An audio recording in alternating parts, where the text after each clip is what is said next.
my argument is that the internet is broken because it's a business, which is to say that the various problems of the modern internet, which have provoked what we call the tech lash since 2016, this growing mood of public distrust about the role of the tech industry, are rooted in the fact that the internet is owned by private firms and run for profit. So that we can't understand things like the annihilation of our privacy, the proliferation of right-wing propaganda on social media, the exploitation of app-based workers, just to name a few of the dangerous and destructive downstream consequences of the internet, without reference to the fact that these activities are very profitable. It's very profitable for a company like Google to annihilate your privacy. It's very profitable for a company like Facebook to amplify right-wing propaganda. So the internet was invented originally as a protocol. Protocol is a set of rules for how computers should communicate. In this case, it was a set of rules for how computer networks should communicate, and in particular, how different kinds of computer networks that could be placed all over the world could interconnect with one another to form a global network of networks. So actually, the term internet derives from internetworking, because that was the problem that these DARPA-funded researchers were trying to solve, DARPA being the advanced R&D arm of the Pentagon. Now, in particular, what they were hoping to do with the internet was to find a way to bring computing power to forces that were deployed abroad. So if you think about computers in the 1970s, they're big, they're expensive. You can't easily bring a massive mainframe to the field in Vietnam. So they wanted to create the internet protocol so that smaller, less powerful computers that could be, say, installed in a Jeep or a bomber would be able to, through this network of networks, communicate with a mainframe in Northern Virginia and get some kind of output from a software program running there that would help them win the war. So that was the original dream that produced the internet, was using networking to project American military power abroad. The internet begins to be privatized in the early to mid 1990s. At that point, the internet is under the leadership of the National Science Foundation, which is a civilian federal agency which is tasked with supporting basic research in the United States. And what happens is the National Science Foundation decides that they're going to move to private sector ownership of the internet sooner than intended because there's so much demand from people to get online, and they don't really have the capacity to meet that demand. At the time, they control NSFNet, which is the core backbone, really, if you think about a core artery of the internet. And they decide that what they're going to do is shut down NSFNet and transition to full private sector control over the internet, which they do in April 1995. Now, crucially, this transition occurs with no conditions, and the federal government does not retain any kind of public foothold in the network. The private sector takes over completely, and over the course of the 90s and early 2000s, establishes a corporate dictatorship over the physical infrastructure of the internet. Now, this is also the period in 1995 when the dotcom boom kicks off. And the purpose of the dot-com boom is to find a way to push privatization up the stack. The pipes are being privatized. Companies are finding business models and selling access to the internet. So you think about an internet subscription. But the real profit potential of the internet, as people understood at the time, wasn't about monetizing access. It was about monetizing activity. It wasn't about selling people tickets to the internet, if you like. It was about making money from what they did once they got there. And that was really the driving force of the dot-com boom, which famously collapses in 2000, 2001. And it's really not until after the dot-com boom collapses, with the rise of Google, Facebook, and the other leviathans of the contemporary internet, that they find a way to push privatization up the stack and to unlock the profit potential of the internet. What I would like to see with the internet is for it to be deprivatized. What do I mean by deprivatization? Deprivatization aspires to create an internet where people and not profit rule, where the principle of people having the opportunity to participate in the decisions that most affect them, rather than the principle of profit maximization, is what organizes the internet. And toward that end, I think we need to build alternative models of publicly and cooperatively owned structures that can deprivatize the network from the pipes up through the platforms. When we think about the internet, we have to think of it in terms of layers, right? Because the internet is so big, it's so complex. It helps if we break it down into some of its constituent parts. And the two main layers, in my view, are what I call the pipes, which are basically the physical infrastructure of the internet, what allows us to get online, what moves packets of data from one corner of the world to another, and the so-called platforms, what we might call the application layer of the internet, where the apps and the sites and what often people call the platforms live. Our strategies for deprivatizing the internet and creating structures where people can come together to collectively determine the conditions of their online lives has to be different for different layers of the network. So when we talk about the pipes, I'm very enthusiastic about these so-called community networks in the United States. There are more than 900 of these publicly owned and cooperatively owned broadband networks that serve communities all over the United States. They tend to provide better service at lower cost, and crucially, they have the possibility of encoding practices of democratic control, which is to say the users of this network can actually participate in decisions about how infrastructure is developed and deployed. When we move up the stack to talk about the so-called platforms, I point to a number of very promising but small experiments in things like cooperatively run social media platforms, worker-owned app-based services, particularly in ride-hailing. And I think these experiments provide a kind of starting point for how we could imagine a different kind of internet. Now, obviously, for these experiments to become more robust and more of a threat, we need public investment, and we need a social movement capable of demanding that public investment. But even as exercises in imagination, I think they're valuable in opening the parameters of possibility for us. In recent years, there's been a growing reform discourse around the internet, and this has coincided with the so-called tech lash. Folks are, more and more worried about the effects that the internet is having on their social, political lives, and they want to do something about it. In the United States in particular, this has led to growing calls for stronger anti-monopoly enforcement. So there's actually, a fair bit of bipartisan support for stronger antitrust rules, breaking some of these companies up, prohibiting further mergers and acquisitions, those types of strategies. What I argue in the book is that anti-monopoly is a useful toolkit, and we should draw on it in order to shrink the footprint of these firms and to curb their power, because that's really an essential piece of getting to a better internet. But at the end of the day, anti-monopoly doesn't have a correct diagnosis of the problem. The problem with the internet is not that markets are too consolidated. It's not that markets need to work better. The problem is the market itself. A deprivatized internet would be one in which markets don't work better, but markets matter less. Not in which there are more and more entrepreneurial firms that are pursuing profit on the internet, but one in which the power of the profit motive is diminished. So how does a profit-run internet produce deleterious social consequences downstream? There are a lot of examples of this, but I'll give you one. Facebook, as everyone knows, has been designed from the ground up to maximize user engagement, right? And that is a critical part of their business model because, as we know, they sell so-called targeted advertising.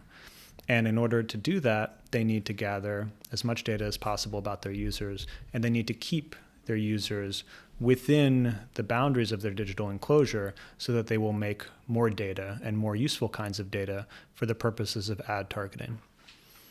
Now, research has shown that emphasis on maximizing user engagement leads Facebook to prioritize the circulation of provocative and sensationalistic content.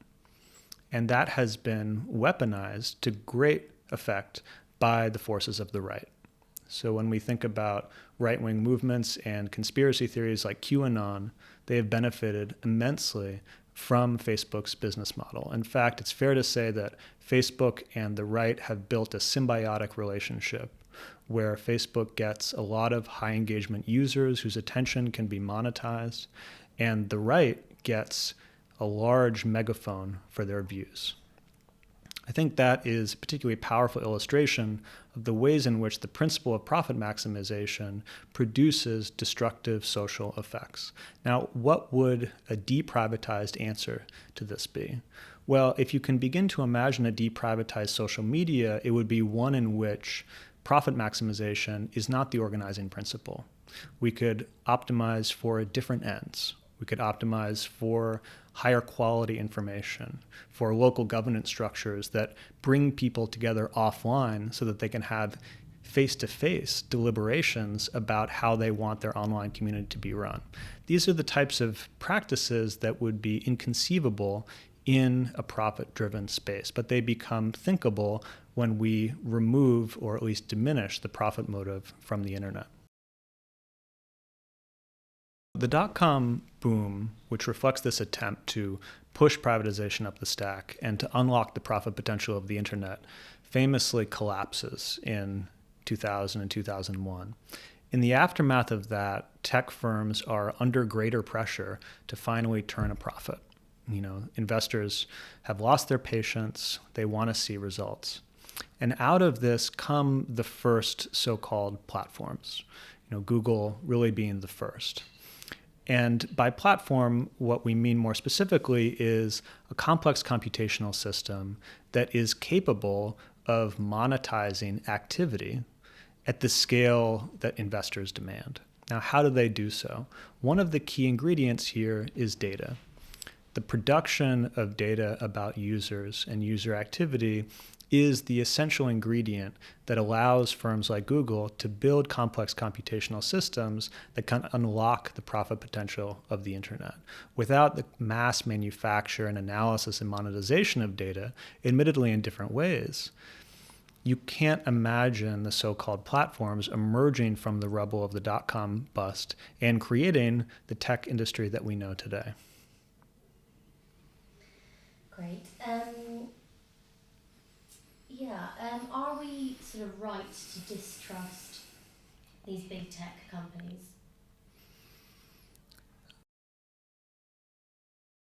What's interesting about the tech industry is that for a while they maintained an unusually high level of public trust. If you look at the polling, these are firms that actually tended to be quite popular.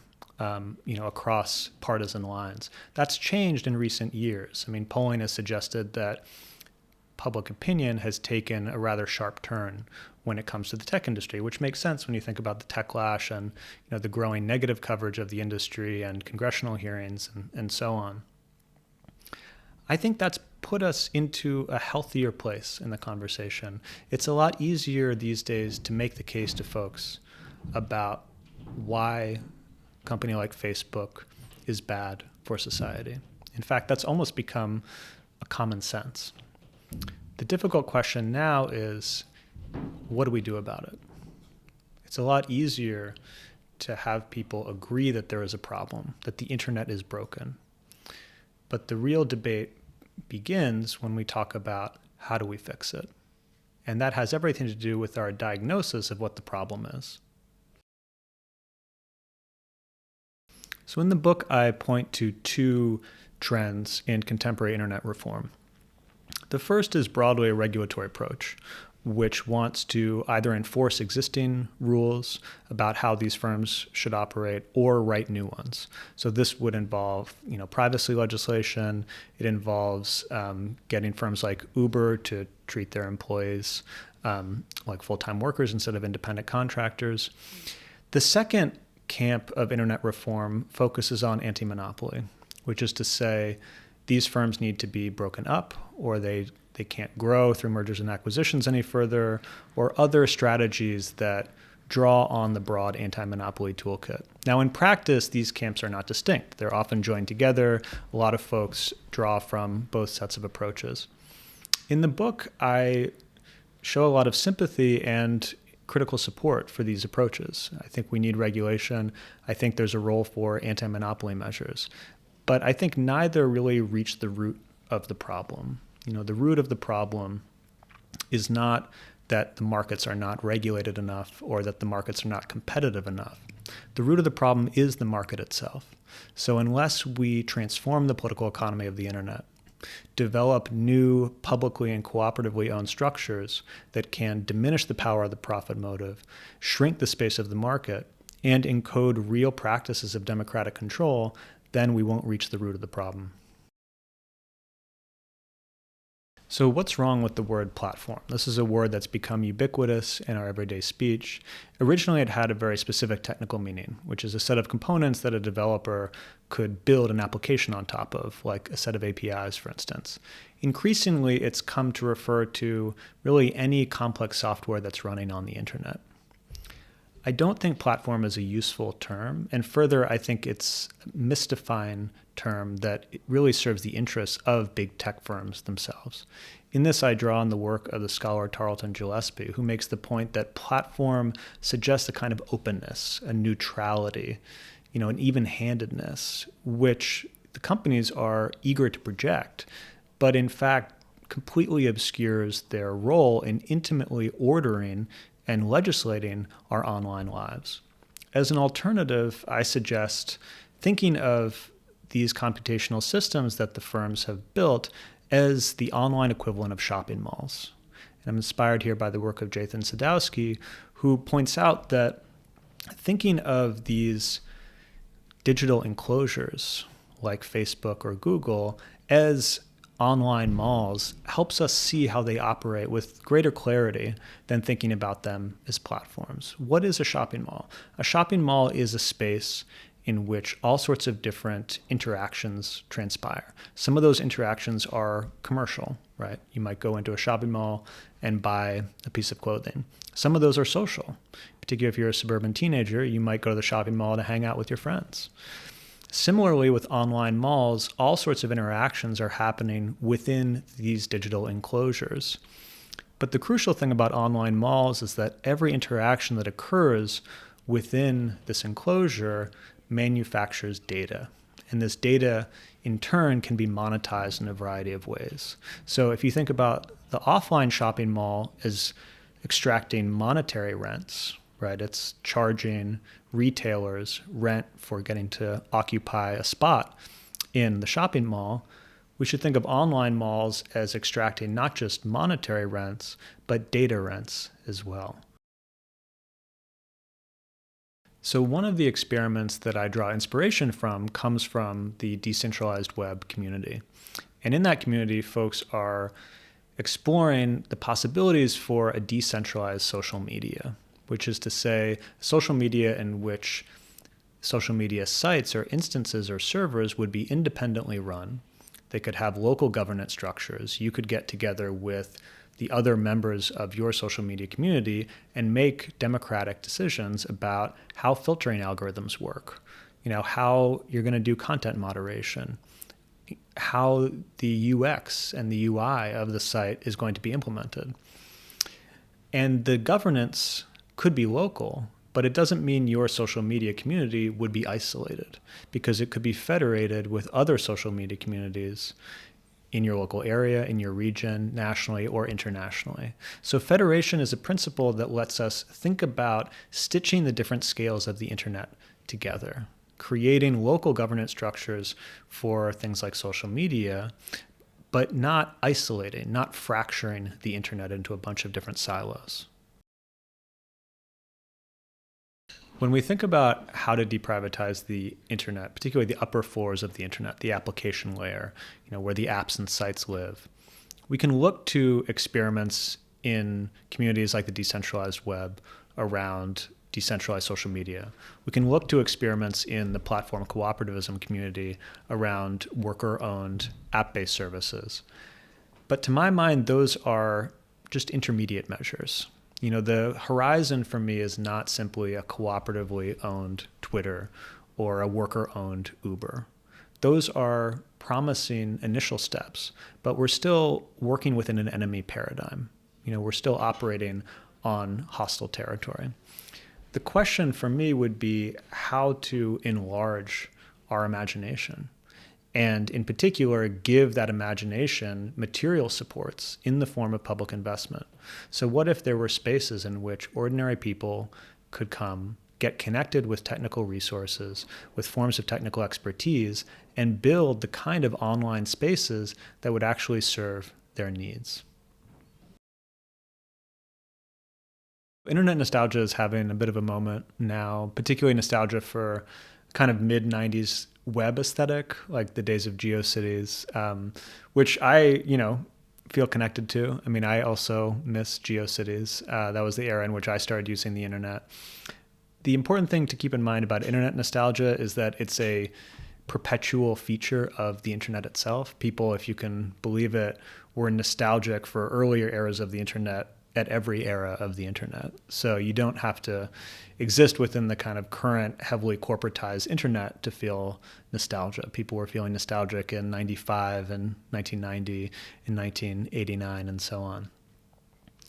Internet nostalgia provides, I think, an interesting starting point for politicizing people around the internet, because it's a perception that something has gone wrong, that there was something lost that's worth saving. And nostalgia can have real political utility. There are a number of social movements throughout history that have used nostalgia, have used this sense of mourning for a lost world to propel people to take political action to build a better future. What I'm curious about with internet nostalgia is how we might redirect some of its psychic energies so that what could we feel nostalgia for is not exactly previous eras of the internet that maybe we experienced when we were younger, but rather the missed opportunities that could have created a different internet. That's what I feel most nostalgic for now, is these forks in the road where it went one way and it could have gone a different way.